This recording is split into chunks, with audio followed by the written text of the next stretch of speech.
Nandito po tayo ngayon sa may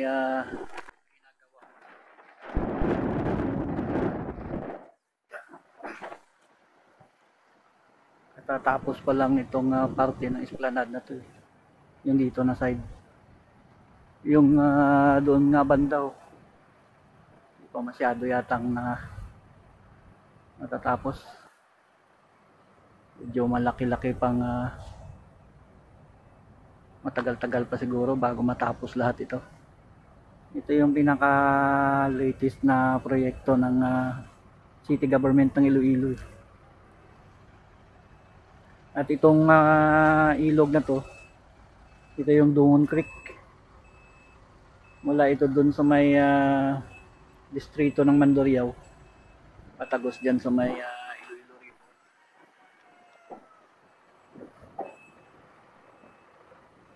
Lalaki na ng mga kwan dito, ng mga bakawan. Yung banda sa kabila, ginagawa pa. Ito nga footbridge na to, kailan lang nagawa to eh.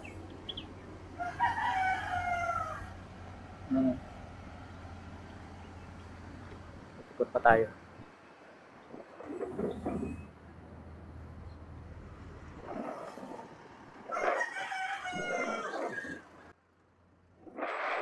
Kailan yun ang spot na to na panood ko lang to sa vlog ni Agima TV.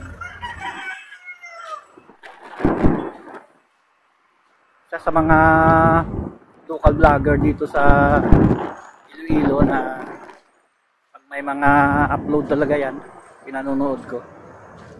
Nawili na ako sa kapanood ng mga vlog niya eh. Kaya kung gusto nyo rin po yung mga kategory na ginagawa niya, yung mga vlog na ginagawa ni Agima TV, try nyo pong bisitahin ang channel niya. I-type nyo lang Agima TV.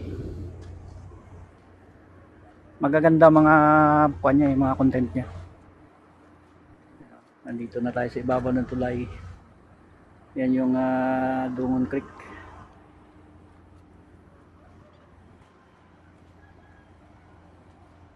Ito yung kabila.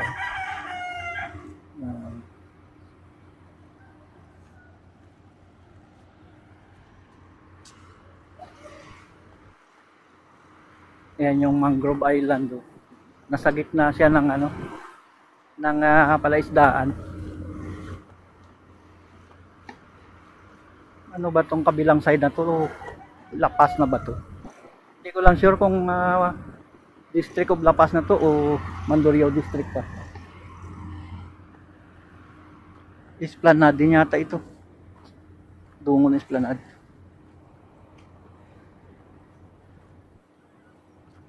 Mula ito dun sa may kuan eh, L96 ba?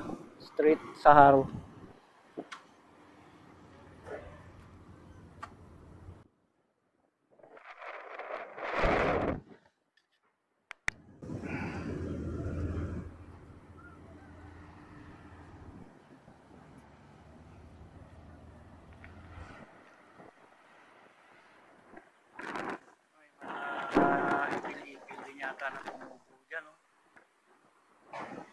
Ipil-ipil tree, tapos mango.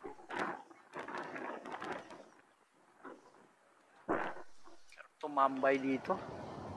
Basta wala lang init. Nakaka-relax din eh. Kahit nasa city ka pero pakiramdam mo napaka-presko dahil nasa kwan. Dahil nga sa environment, sa kapaligiran. Dilim nga lang ng langit mga ka-arps. Baka umulan na to eh.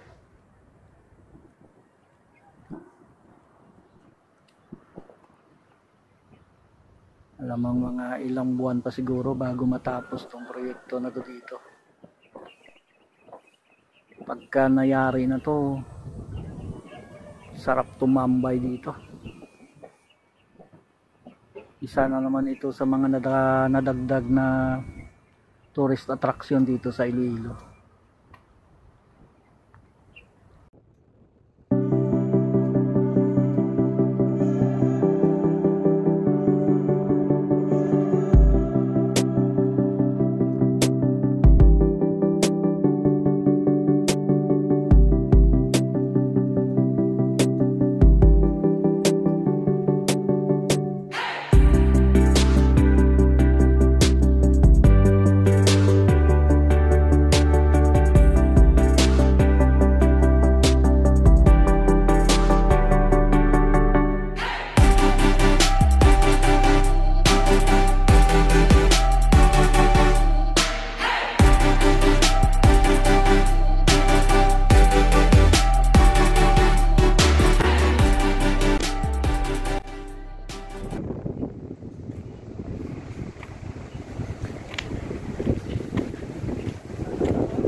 Lakas ng hangin. Maglalakad-lakad po tayo rito muna. Pandagdag sa footage na ginawa natin kanina.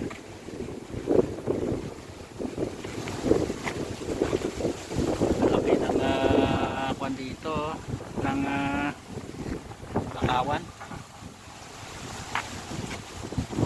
Kita niyo po yung kaya itong mga bakawan dito. Lakas ng hangin.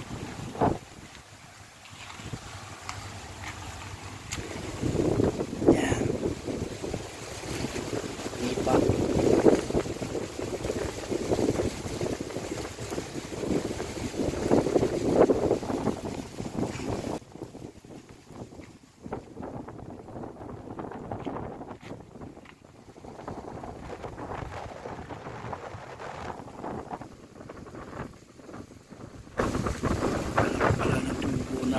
Pinaka-drainage dito wala doon sa may Times Square dito sa may creek. Laki ng tubo, creek pipe.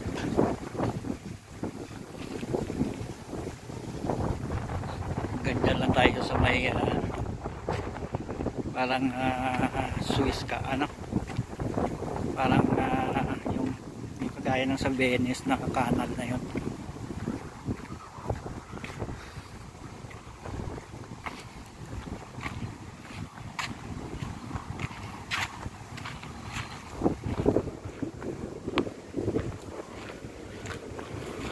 Dahil mga basag na bote rito.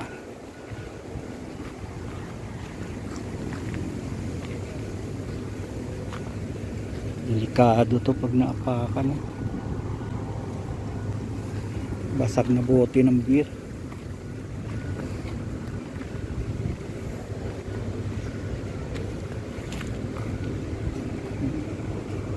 Patay na tong isang klase ng bakawan na to. Handa na siguro yan. Ito siya nung buhay pa. Yung mga yan. Ang pinakabunga nito mahahaba yan eh. Tapos yung bunga niya, yan yung tutusok mo lang sa lupa. Sa putik, mabubuhay na.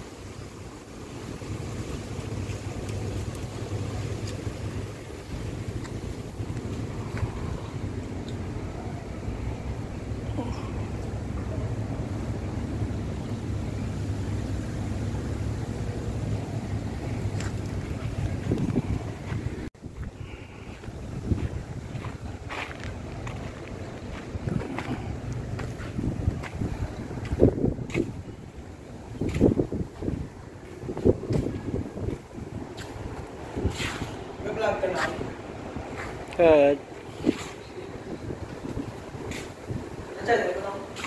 Arbolimar 69.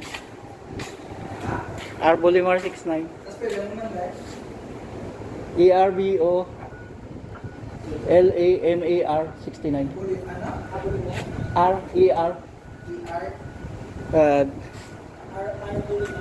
Arbolimar 69.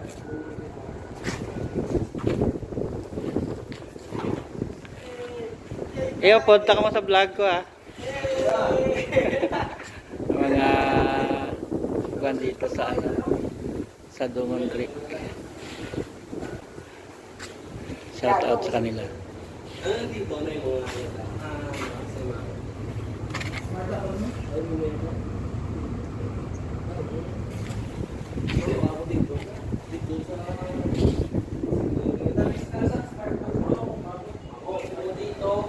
ito na yung kwan.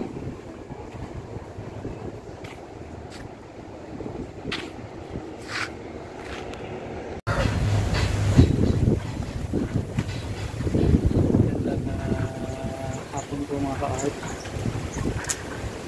Sa ngayon po, dito na natin tatapusin itong vlog natin ngayon. Itong episode natin dito sa may creek. At maraming salamat po sa pagsama nyo sa vlog natin ngayon. At kung nagustuhan nyo po ang vlog natin sa araw na to, baka pwedeng makahingi naman po ng thumbs up dyan. At kung hindi pa kalamisan, comment down below naman po para may conversation tayo sa vlog natin ngayon. At sa mga nanonood po ng vlog natin na hindi pa nakasubscribe, pwede subscribe naman po kayo para magdagdagan pa tayo, lalo tayong dumami.